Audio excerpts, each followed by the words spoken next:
Thank you very much. Good afternoon. Good afternoon, ladies and gentlemen. I love coming here because I have a strong passion and interest in education, and I find that Amity University is doing a phenomenal job demonstrating leadership in education. So when this opportunity came up, it was something that I really wanted to take advantage of. But now, before I share some remarks, let me just, you guys started here at 2:30. I wasn't able to join right at the beginning. Can I just see who here are students? Just make some noise, raise your hand in the back as well.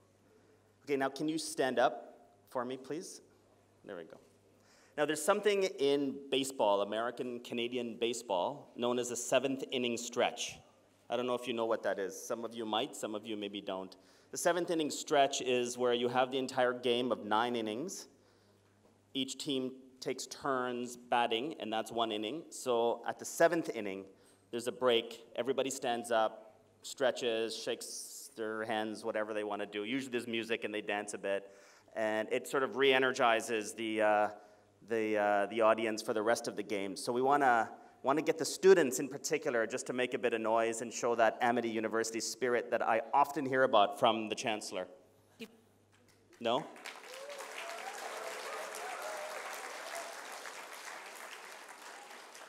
Okay, now of course a theme, you can sit down now, the theme, global leadership, yesterday, today, tomorrow.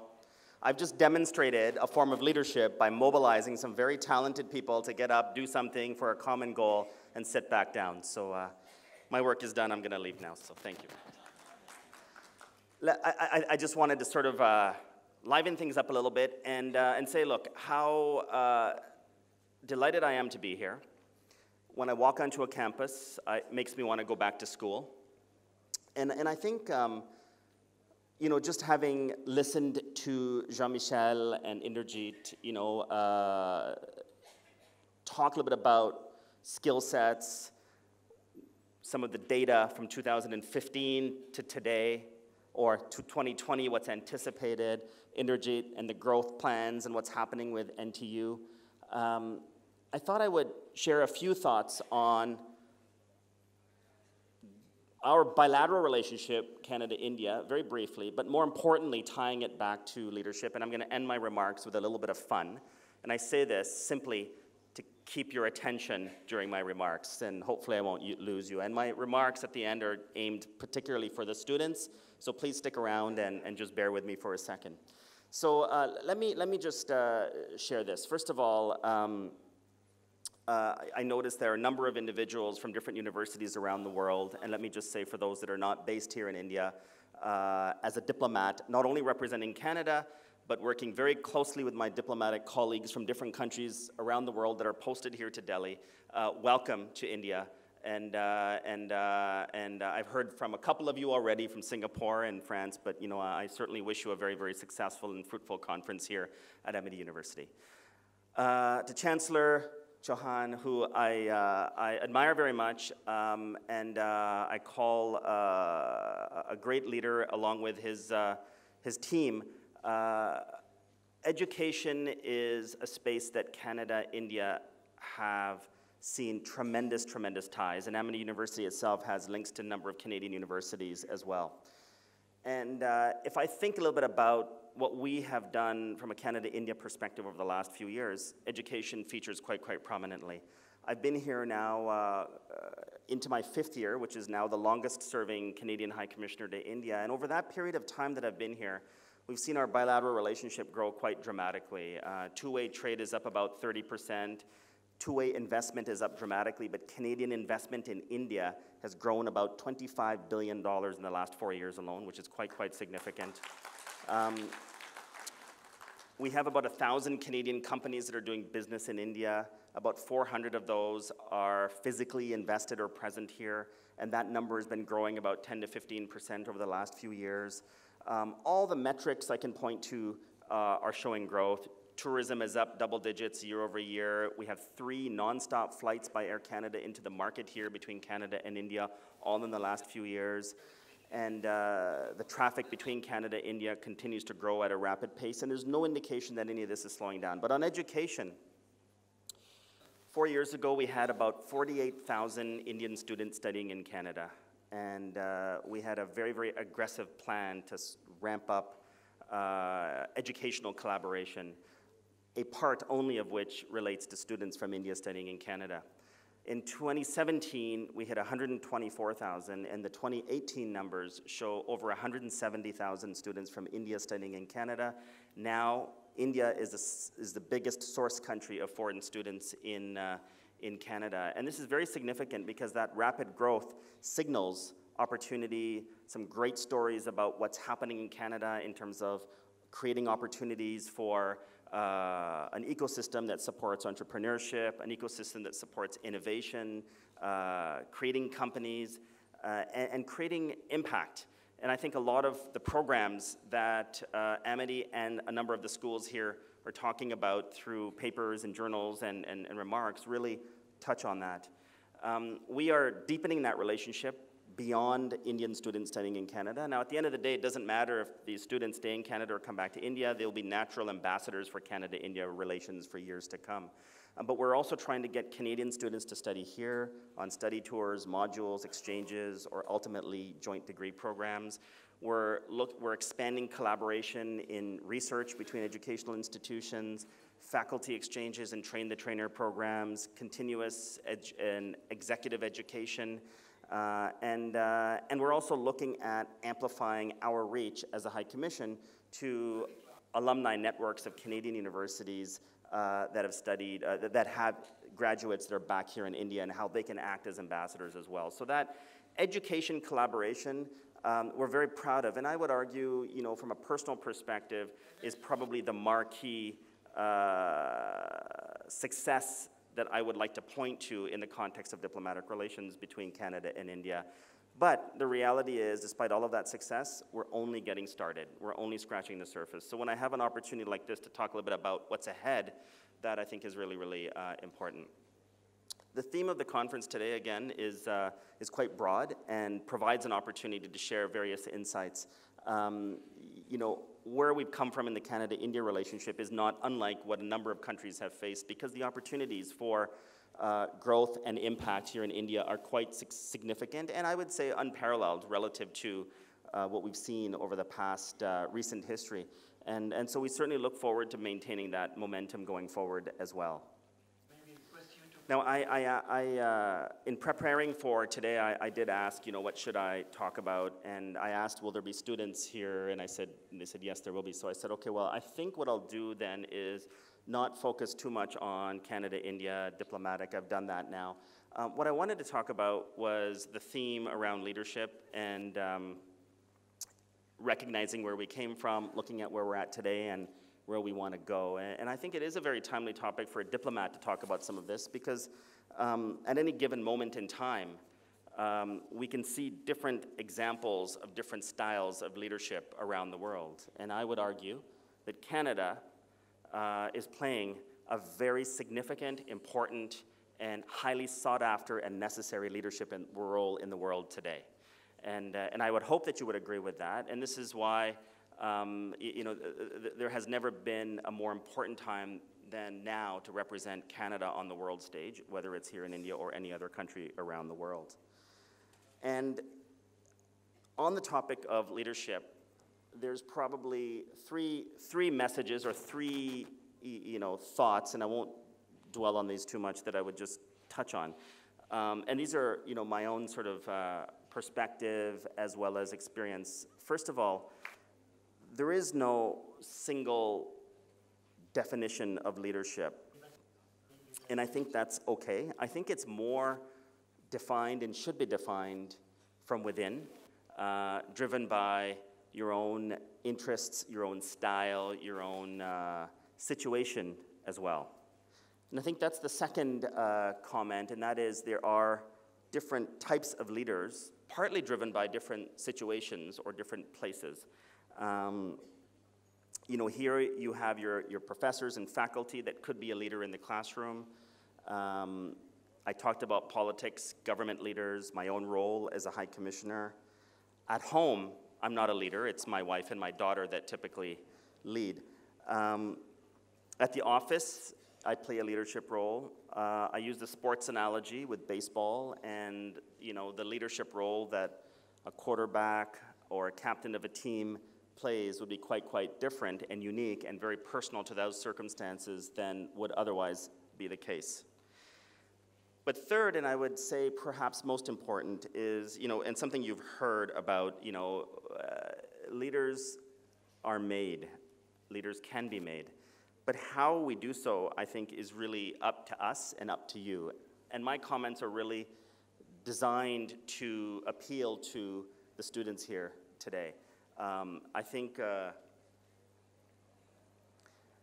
back to my career from university onwards to where I am at now, and you learn a lot of lessons about you, about your circumstances, about situations, and it defines you and your own leadership style in ways that maybe is not tied to others.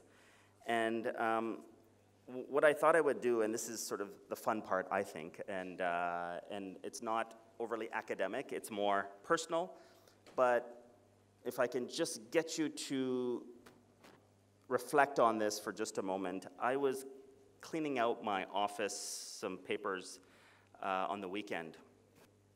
And just, I had some files there. I said I need to go through this. And I came across a document, and that's this document here that's all sort of messy and everything, dated February 24th, 2004. So exactly 15 years ago. I think I was around, 30 years old at the time. And I was participating in a week-long leadership program. And the theme really was about where we've come from, what we want now, and where we're going, and the type of leadership that's going to be required to take us into the next, phase of whatever it might be, the next few years in government, public service, whatever. And I was with the government of Canada at the time in Ottawa. And what they said was, can you write down your own, what's worked for you, or what advice you would give your colleagues in the leadership module?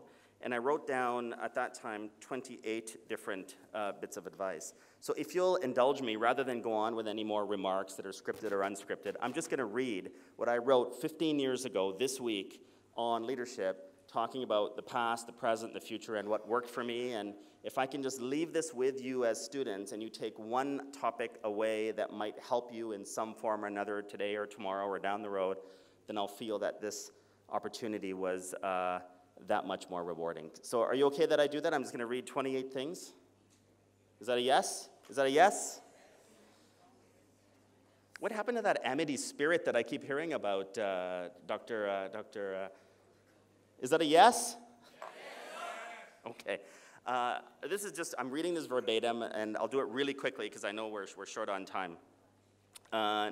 Work hard and play hard, and know when to do each one. Number 2, take time to appreciate the job that you're in today while you concurrently focus on where you want to go. We sometimes forget about the learnings around us, and we're always focused on the next step. 3, if you can dream it, you can reach it. And I won't elaborate on all of these, but just think a little bit about those words. 4, never stop learning, formal or informal, big or small, and the degrees of learning can vary at different stages in your life or career. Now again, this is things that have worked for me or things that were on my mind and things I wrote down 15 years ago, but I think they're still very relevant today. And by the way, this is the first time I'm sharing this with anyone outside of that, perhaps a little bit of a risk, but we'll see where it all goes.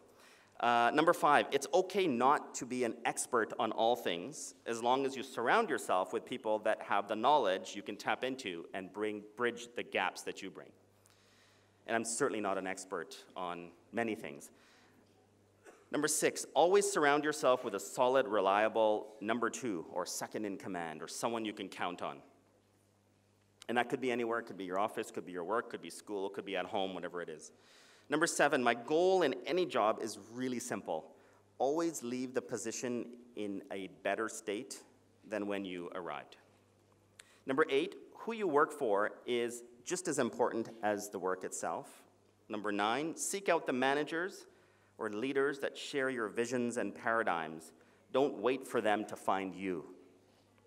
Number 10, get as close to the top as you reasonably can and get noticed by performing, by doing, by delivering. It's your performance that will dictate your opportunities and your success. Number 11, loyalty should always be respected and, where possible, rewarded.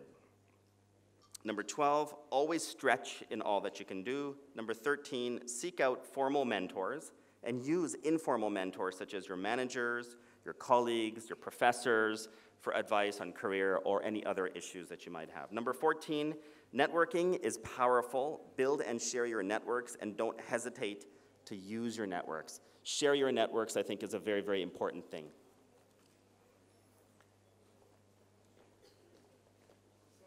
No, it's an honor. Speaking of leadership, there you go.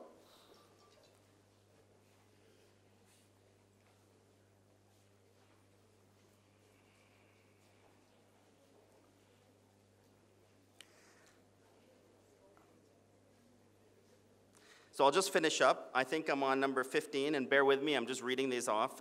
Never hesitate to give back to others what you have to offer through your own opportunities. In other words, pay it forward. And I'll be very honest, I feel privileged to have had the opportunities that I have had, including being right here as High Commissioner for Canada to India. And I feel not only a desire, but a responsibility to share with others in ways that maybe I can help. It's okay to make mistakes as long as you learn from them and you don't make the same mistakes over and over again.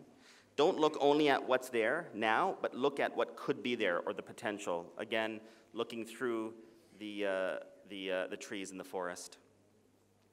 Number 18, chaos and challenge bring opportunity. Some of the most interesting, rewarding jobs I've had have been under the most adverse circumstances or situations. Focus on few things that you can and will do well rather than taking on too much, taking on everything, and risk not delivering on anything. Number 20, know your limits, but don't let them overcome you. Number 21, always stretch and reach further than you can reach. Number 22, never take for granted what you have in your current position. 23, never delegate to others what you wouldn't do yourself. 24, sometimes you'll do things that may not be pleasant or that you don't want to do, but will provide meaningful and lasting benefit and experience later and will lead to bigger and better things. 25, create your story, your marketing plan, your narrative. What do you bring to the table? And what are your achievements that you want to share with others? And as Canadians, we sometimes are reluctant to boast about ourselves, or we're the nice Canadians, maybe a little bit more on the shy side and whatnot. But this is India. If we want Canada to bolster our presence here, we got to push and shove our way to the front of the line and talk about what we're doing really well. And that's really what we've been doing to sort of get that story out. Always think big. Number 27, the power of relationships. It's all in the approach. And finally, number 28, encourage and take calculated and informed risks.